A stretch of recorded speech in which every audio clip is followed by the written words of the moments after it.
Hello dear, welcome to Phoenix Edu. तो आज के वीडियो में हम डिस्कस करने वाले हैं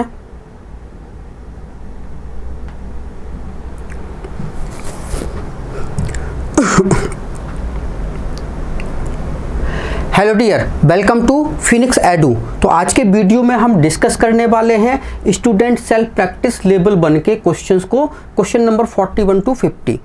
ठीक है ना। तो आइए देखते हैं हमारे क्वेश्चंस। तो हमारा क्वेश्चन नंबर 41 कहता है hydrocarbon contain 80% of carbon then the hydrocarbon is. तो हाइड्रोकार्बन का फॉर्मूला जो है वो आपको बताना है।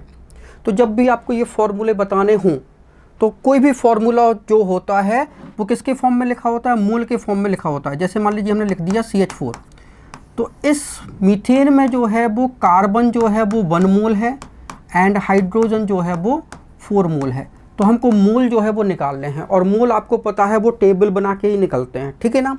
ओके, तो देखो ज़रा, हमारे पास हाइड्रोकार्बन है, मतलब एलिमेंट तो हमने पहचान लिए कि हमारे पास एलिमेंट जो है वो कार्बन है और हाइड्रोजन है।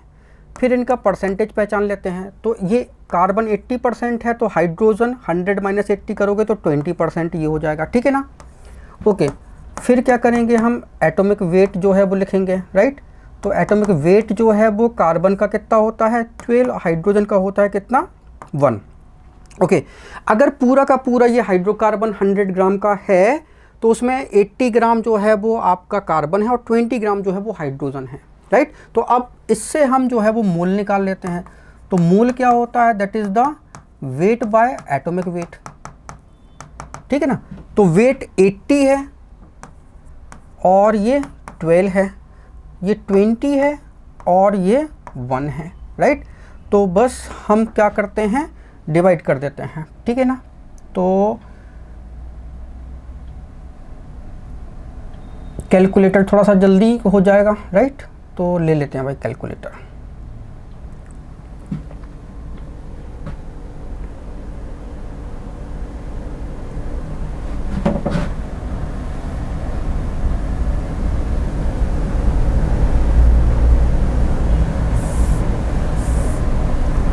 तो 80 डिवाइडेड बाई 12, ठीक है। तो ये आ गया आपका 6.66 और ये तो आपका 20 होगा। और हमको पता है कि ये हमारा जो है वो सिंपलेस्ट मोल में जो है वो हमारा होता है, राइट। तो सिंपलेस्ट मोल निकालेंगे। तो सिंपलेस्ट मोल निकालने के लिए क्या होता है, इनमें जो मोल रेशियो जो है वो सबसे छोटा होता है, दोनों डिवाइड कर देंगे। तो 6.66 छोटा है, तो 6.66 को 6.66 से डिवाइड कर देंगे और यहाँ पे 20 को डिवाइड कर देंगे 6.66 से, राइट। तो ये तो आएगा 1 और डिवाइडेड बाय 6.66, राइट। तो ये आ जाएगा आपका 3। क्लियर है। तो बस आपका जो है वो कार्बन 1 मोल है और हाइड्रोजन जो है वो 3 मोल है। तो मतलब CH3 जो है वो आपका एम्पेरिकल फॉर्मूला हो गया। तो यहाँ पे क्या एम्पेरिकल फॉर्मूला नज़र आ रहा है, CH3 नहीं आ रहा है, राइट। तो अगर इसका मोलर वेट होता तो एम्पेरिकल फॉर्मूला से हम डिवाइड कर देते हैं, तो मोलिकुलर फॉर्मूला जो है निकल के आता, राइट। तो अगर हम इसको 2 से मल्टीप्लाई कर दें तो C2 हो जाएगा और H6 हो जाएगा, राइट। अगर n = 2 आता तो हमारा फिर ये होता, तो C2H6 जो है वो हमारा ये वाला आंसर जो है वो करेक्ट हो जाएगा। ठीक है। ओके, आगे बढ़ते हैं। Empirical formula of glucose is. तो ग्लूकोज का एम्पेरिकल फार्मूला जो है वो बताना है। तो ग्लूकोज का फार्मूला क्या होता है, C6H12O6। ये हमारा जो है वो क्या कहलाता है, ग्लूकोज। और ग्लूकोज जो है इसका एम्पेरिकल फार्मूला बताना है। तो एम्पेरिकल फार्मूला में एलिमेंट जो है वो सिंपलेस्ट रेशियो में होते हैं, राइट। तो ये देखो, ये सभी जो है वो डिवाइड हो रहे हैं 6 से। तो 6 से आप डिवाइड कर दोगे तो ये कार्बन 1 ही बचेगा, हाइड्रोजन 2 और ऑक्सीजन जो है 1। तो मतलब CH2O ये हमारा एम्पेरिकल फार्मूला बन जाएगा, राइट। तो CH2O मतलब आपका ये 4th ऑप्शन जो है वो करेक्ट हो जाएगा, राइट। आगे देखो, क्वेश्चन नंबर 43 है, an oxide of metal M has 40% by mass of oxygen, metal M has atomic mass of 24, the empirical formula of the oxide. ठीक है ना, ओके।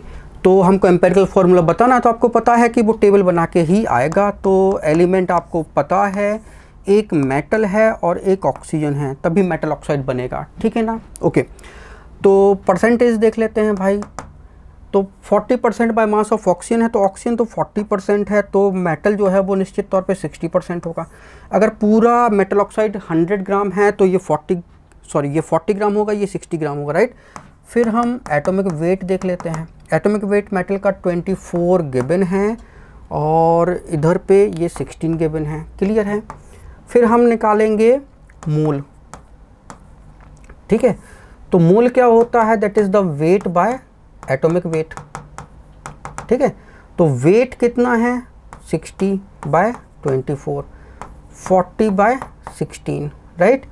फिर हम निकालेंगे सिंपलेस्ट मोल, राइट। तो सिंपलेस्ट मोल निकालने के लिए अभी हमको मोल ज़रूरी है निकालना। ठीक है,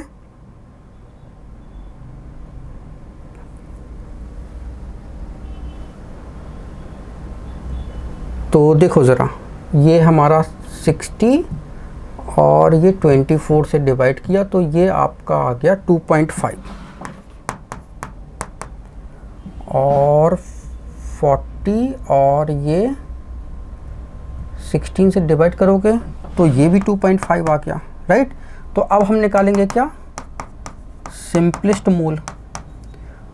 तो 2.5 और 2.5 डिवाइड कर दोगे, 2.5 और 2.5 डिवाइड कर दोगे, राइट। तो ये भी बनाएगा और ये भी बनाएगा, तो बस एम्पेरिकल फार्मूला हो जाएगा हमारा, M1 है और O भी 1 है, तो MO जो है हमारा एम्पेरिकल फार्मूला हो जाएगा। मतलब कि आपका आंसर जो है वो 3rd नंबर का करेक्ट हो जाएगा। ठीक है, अगला क्वेश्चन देखते हैं। A compound is found to contain 80% of carbon and 20% of hydrogen, then the molecular formula of the compound is। तो कंपाउंड का molecular formula जो है वो बताना है। ठीक है, तो 80% कार्बन है, 20% हाइड्रोजन है, तो बता देते हैं। देखो ज़रा, तो एलिमेंट परसेंटेज। ठीक है, तो एलिमेंट कार्बन है और हाइड्रोजन है। कार्बन 80% है और हाइड्रोजन 20% है, क्लियर है। फिर इसके एटॉमिक मास देख लो, तो ये कार्बन 12 और हाइड्रोजन का 1 होता है। तो मोल देख लो, मोल क्या होता है, वेट बाय एटॉमिक वेट। ठीक है, तो वेट जो है वो 80 बाय 12 और ये 20 बाय 1 करोगे, क्लियर है। तो बस कर लेते हैं।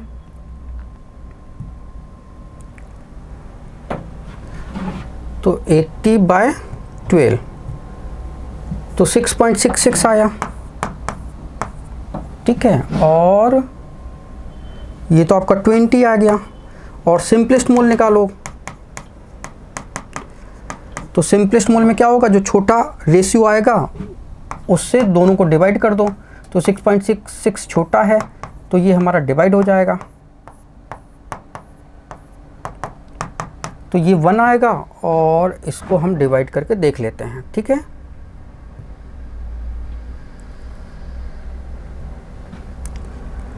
तो 20 डिवाइडेड बाय 6.66 तो ये 3 आ गया, राइट। तो CH3 जो है वो हमारा फॉर्मूला हो गया, एम्पेरिकल फार्मूला। और मॉलिक्यूलर फार्मूला चाहिए तो N इक्वल टू, अगर हम यहाँ पे 2 होता मिनिमम तो C2H6।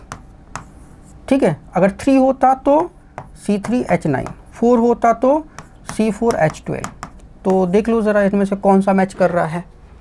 ठीक है ना, तो C2H6 ये वाला मैच कर रहा है, राइट। तो ये हमारा आंसर हो जाएगा, क्लियर है। आगे बढ़ो, 45 नंबर। A compound contain 38.8% carbon, 16.0% hydrogen and 45.2% nitrogen, then molecular formula of the compound would be. तो मॉलिक्यूलर फार्मूला जो है हमको बताना है। राइट। तो वही है, एलिमेंट देखो कौन कौन से हैं भाई, कार्बन है, ठीक है, और क्या है हमारे पास, हाइड्रोजन है, और क्या है हमारे पास, नाइट्रोजन है। ओके, इनकी परसेंटेज देख लो भाई, कार्बन 38.8%, ठीक है, हाइड्रोजन 16% है, और नाइट्रोजन 45.2, ठीक है। अब इनके एटॉमिक वेट देख लो भाई, atomic weight carbon 12, hydrogen 1, nitrogen 14, ठीक है। अब इनके हम देख लेते हैं मोल। मोल क्या होता है, वेट बाय एटॉमिक वेट, ठीक है। तो ये 38.8 बाय 12, 16 बाय 1, 45.2 बाय 14, ठीक है ना। करते हैं भाई डिवाइड, तो हमारा 38.8 डिवाइड करोगे किससे, 12 से, तो ये आ जाएगा 3.23, ठीक है। और ये तो 16 ही आ जाएगा, और 45.2 डिवाइडेड बाय 14, तो ये आ जाएगा 3.22। तो 3.22 जो है वो स्मॉलेस्ट रेशियो है, तो हम सिंपलेस्ट रेशियो निकालेंगे। तो जो स्मॉलेस्ट रेशियो होता है उससे हम तीनों को डिवाइड करेंगे, तो 3.23, 3.22, तो ये 1 आएगा, ठीक है ना। 16, 3.22, और 3.22 से 3.22 डिवाइड कर दो, तो ये भी 1 आएगा, ठीक है ना। तो ये देखो 16 डिवाइडेड 3.22, ठीक है ना। तो ये कितना आ गया, 4.96, मतलब आप इसको 5 कंसीडर कर सकते हो, ठीक है ना। तो इसके बाद हमारा फॉर्मूला जो आएगा, कार्बन 1, हाइड्रोजन 5 और नाइट्रोजन 1, तो CH5N, ठीक है। तो ये हमारा जो है वो फॉर्मूला बनेगा, ठीक है। तो ऐसा कुछ है, ये हो जाएगा फर्स्ट वाला C, ठीक है, H5 और N, ठीक है ना। तो फर्स्ट नंबर का फॉर्मूला जो है वो आपका करेक्ट हो जाएगा। क्लियर है, आगे देखो। The simplest formula of a compound contain 50% of element X, ठीक है, एटॉमिक वेट 10 है, and 50% of element Y, atomic weight 20 है। तो आपको बताना है, सिंपलेस्ट फॉर्मूला बताना है, तो एलिमेंट हमारा है, ठीक है ना। तो एलिमेंट जो है वो क्या क्या है, X एंड Y, तो ये हमारा X है और ये हमारा Y है, ठीक है। इनकी परसेंटेज देख लो ज़रा, ठीक है ना। तो 50% X है और 50% Y है, तो ये 50 है और ये भी 50 है, बहुत अच्छे। फिर इनका एटॉमिक वेट देख लो, X का 10 है और Y का 20 है, ठीक है। फिर इनके मोल निकाल लो, तो मोल क्या होता है, वेट बाय एटॉमिक वेट, ठीक है ना। तो वेट 50/10 करोगे और ये 50/20 करोगे, राइट। तो ये 5 हो जाएगा और ये 2.5 हो जाएगा, ठीक है। अब सिंपलेस्ट मोल निकालेंगे, तो 5 2.5 से डिवाइड करना होगा क्योंकि यही स्मॉलेस्ट रेशियो में है, ठीक है ना। और ये 2.5 को 2.5 से डिवाइड कर देंगे, तो ये आएगा 1 और ये आएगा कितना आ जाएगा, ये 2 आ जाएगा, राइट। तो X to Y 1, मतलब X to Y फॉर्मूला हमारा आ जाएगा। तो X to Y मतलब आपका सेकेंड ऑप्शन करेक्ट है, ठीक है। आगे बढ़ो, question number 47, the simplest formula of a compound containing 50% of the element X and 50% of the element Y, ठीक है, इज। तो ये कर देते हैं, ठीक है ना। तो ये हमारा एलिमेंट है, ये X और ये Y, परसेंटेज देख लो भाई, दोनों 50% हैं, ठीक है। X का एटॉमिक वेट जो है भाई कितना है, ये 20 है, और Y का जो है वो 10 है। अब हमको जो है वो क्या बताना है, मोल निकालने हैं। तो मोल क्या होता है, वेट बाय एटॉमिक वेट, ठीक है। तो वेट 50 है डिवाइडेड बाय 20, ये 50 डिवाइडेड बाय 10 करोगे तो ये तो 2.5 आएगा, ठीक है ना, और ये 5 आ जाएगा। क्लियर है। अब हम सिंपलेस्ट मोल निकालेंगे। तो सिंपलेस्ट मोल में क्या हो जाएगा, ये 2.5 डिवाइडेड बाय 2.5, तो ये तो आएगा 1, ये 5 डिवाइडेड बाय 2.5, तो ये आ जाएगा आपका 2। तो XY2, ठीक है ना, ये हमारा फॉर्मूला हो जाएगा। तो XY2 हमारा ऑप्शन करेक्ट हो गया, ठीक है। आगे देखो जरा, question number 48, which of the following compound has same empirical formula as that of glucose. तो ग्लूकोज के जैसा एम्पेरिकल फॉर्मूला इनमें से किसका है ये बताना है। तो ग्लूकोज होता है C6H12O6, ठीक है ना, ये तो हमारा मॉलिक्यूलर फॉर्मूला है, राइट। और ये सब 6 से डिवाइड हो रहे हैं क्योंकि एम्पेरिकल फॉर्मूला सिंपलेस्ट रेशियो में होता है, ठीक है, सिंपलेस्ट मोल होते हैं। तो C1H2 और O1, ठीक है ना। तो CH2O ये हमारा बना एम्पेरिकल फॉर्मूला। अब इनमें से देखना एम्पेरिकल फॉर्मूला जो है वो कौन बनाता है। तो देखो पहला देखो ऑप्शन, ये C2H4O, ये तो डिवाइड नहीं होगा, मतलब ऐसा नहीं आएगा, ठीक है। दूसरा देख लो C2H कितने हैं 4O2, ये 2 से डिवाइड कर दो भाई, तो ये हो जाएगा C1H2O, ठीक है ना। तो CH2O, तो हमारा ये ऑप्शन करेक्ट है। तीसरा देख लो भाई CH4O, ये भी नहीं होगा। और चौथा देख लो C2H6, तो ये 2 से डिवाइड करोगे तो ये CH3 आएगा, राइट। तो ऑप्शन सेकंड करेक्ट है। आगे बढ़ जाओ, the mole of oxygen required for reacting with 6.8 gram of ammonia, ठीक है, और ये हमारी केमिकल रिएक्शन है। तो मोल ऑफ ऑक्सीजन कितने रिक्वायर होंगे जब 6.8 ग्राम अमोनिया जो है वो रिएक्ट कर रहा है, ठीक है ना। तो रिएक्शन हम लिख लेते हैं, NH3 प्लस ऑक्सीजन से NO बना एंड H2O बना। इक्वेशन को भाई बैलेंस कर लो, ठीक है, इक्वेशन जो है हमारी बैलेंस नहीं है। तो देखो ये हाइड्रोजन यहाँ पे 3 है और यहाँ पे हाइड्रोजन 2 है, ये ऑड और ये इवन, ये बैलेंस नहीं होगा। तो क्या करते हैं हम, जो ऑड है उसको इवन बनाएंगे, तो यहाँ 2 से मल्टीप्लाई करेंगे तो ये 6 हो गया, तो ये भी 6 हो गया, ठीक है। नाइट्रोजन 2 कर दो तो नाइट्रोजन 2, ऑक्सीजन कितना हो गया भाई 3 और 2 5, ठीक है ना। तो इसको आप यहाँ पे 2.5 लिख सकते हो, हालांकि ऐसा लिखा नहीं जाता है, तो इसको आप 5/2 कर दो, ठीक है। 5/2 नहीं करना है तो अब आप करो पूरे इक्वेशन को 2 से मल्टीप्लाई कर दो, ठीक है ना। तो ये काम ज़्यादा आसान होता है। आपने 2.5 कर लिया तो ये 5 ऑक्सीजन हो गया, 2 से मल्टीप्लाई कर दो तो 4NH3 प्लस 5O2 हो जाएगा, से 4NO बनेगा एंड 6H2O बनेगा। क्लियर है, ओके भाई। अब देखो ज़रा, हमें मोल जो है वो रिक्वायर्ड है, तो इसके ऑक्सीजन के O2 का मोल जो है वो बताना है कितना है, और वेट हमको दिया है किसका, अमोनिया का 6.8 ग्राम। क्लियर है, इतना हमको जो डेटा जो है वो गिवन है। तो रिलेशन देख लो ज़रा, 4 मोल अमोनिया रिएक्ट करता है 5 मोल ऑक्सीजन से, ठीक है ना। तो 4 हम लिखते हैं, since 4 mole NH3 react with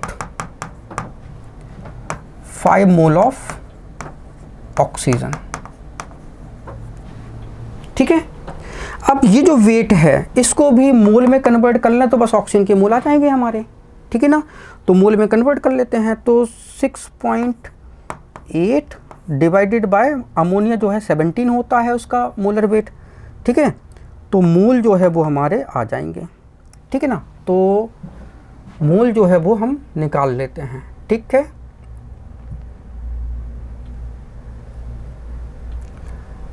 तो 6.8 डिवाइडेड बाय 17, तो 0.4 आ गया अपना। तो 0.4 मोल होते तो क्या होता, तो ये 5/4 इंटू 0.4, डेसिमल गया तो ये 0 नीचे आएगा, तो ये आ जाएगा 10, तो ये आ जाएगा कितना 2, तो ये 0.5 आ जाएगा। ठीक है ना। तो 0.5 मोल ऑक्सीजन जो है वो हमको चाहिए। क्लियर है। तो 0.5 मोल ऑक्सीजन मतलब फोर्थ ऑप्शन आपका करेक्ट हो जाएगा। आगे देखो जरा, how many mole of potassium chlorate need to be heated to produce 11.2 litre oxygen at NTP, right. तो कितने मोल जो है वो हमको जो है वो क्या चाहिए, oxygen sorry mole of potassium chlorate जो है वो चाहिए। तो पोटेशियम क्लोरेट देखो KClO3 ये पोटेशियम क्लोरेट होता है, ठीक है ना। तो पोटेशियम क्लोरेट को हम क्या करते हैं, हीट करते हैं, तो ये पोटेशियम क्लोराइड एंड ऑक्सीजन में डिकम्पोज होता है, ठीक है। ये ऑक्सीजन प्रिपरेशन की मेथड भी कहलाती है, राइट। तो ये ऑक्सीजन जो है वो बन रहा है। अब इक्वेशन को हम बैलेंस कर लेते हैं, ठीक है। ऑक्सीजन यहाँ पे 3 है, ऑक्सीजन यहाँ पे 2 है, ये बैलेंस नहीं होगा, ऑड इवन बैलेंस नहीं होता। तो हम क्या करेंगे, ऑड को इवन कर लेते हैं। ये 2 तो ये 6 हो गया, तो यहाँ पे ऑक्सीजन 6 कर दो, पोटेशियम क्लोरीन यहाँ पे 2 कर दो, हो गया बैलेंस, ठीक है ना। ओके, आके देखो जरा, इसका 2 मोल जो है, ठीक है, पोटेशियम क्लोरेट का 2 मोल जो है वो प्रोड्यूस करता है कितना, 3 मोल ऑक्सीजन, 3 मोल ऑक्सीजन। और अगर हम इसको लीटर में देखें तो 1 मोल ऑक्सीजन जो है वो 22.4 लीटर वॉल्यूम ऑक्यूपाई करेगी। तो अगर वॉल्यूम के केस में देखें तो 1 मोल जो है 22.4 लीटर करेगी, तो 3 मोल मतलब कितना होगा, 3 से मल्टीप्लाई कर दो, ठीक है ना। तो अभी ये लीटर जो है वो यहाँ से हटा दो, तो 22.4 इंटू 3, राइट। तो इतना लीटर जो है वो आपका ऑक्सीजन जो है वो बनेगा। क्लियर है, ओके।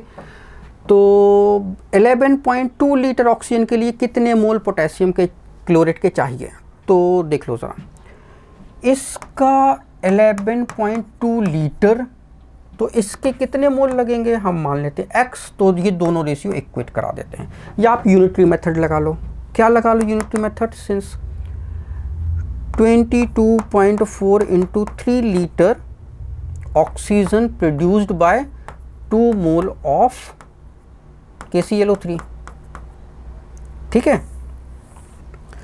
तो 11.2 लीटर तो कितना होगा, 2/22.4 इंटू 3 इंटू 11.2, तो ये तो 2 होगा, तो ये हो जाएगा हमारा 1/3, ठीक है। तो 1/3 मोल जो है वो हमको चाहिए। या आप यहाँ से कर लो, ठीक है। हमने क्या किया, ये x की वैल्यू निकालना है, तो x इक्वल टू क्या हो जाएगा, ठीक है, x इक्वल टू क्या हो जाएगा, ये 2 इंटू ये 11.2 ऊपर जाएगा, क्रॉस मल्टीप्लिकेशन हो जाएगा, ठीक है। इसको नहीं लेना अपने को, ठीक है, ये लेना है, ठीक है। और ये जो है वो नीचे जाएगा, तो 22.4 इंटू 3, राइट। तो ये 2 टाइम जाएगा, ये 2 से 2 कैंसिल, तो ये 1/3 मोल आ जाएगा, राइट। तो ऐसे जो है वो आप डिटरमाइन कर लोगे। तो ये हमारे क्वेश्चंस जो है वो 41 to 50 हो गए। Thank you so much for watching this video. अगर वीडियो अच्छा लगा तो प्लीज़ इसको लाइक करें, इसको शेयर करें। अगर आपने चैनल को सब्सक्राइब नहीं किया है तो प्लीज़ चैनल को सब्सक्राइब कर लें। Thank you once again for watching this video.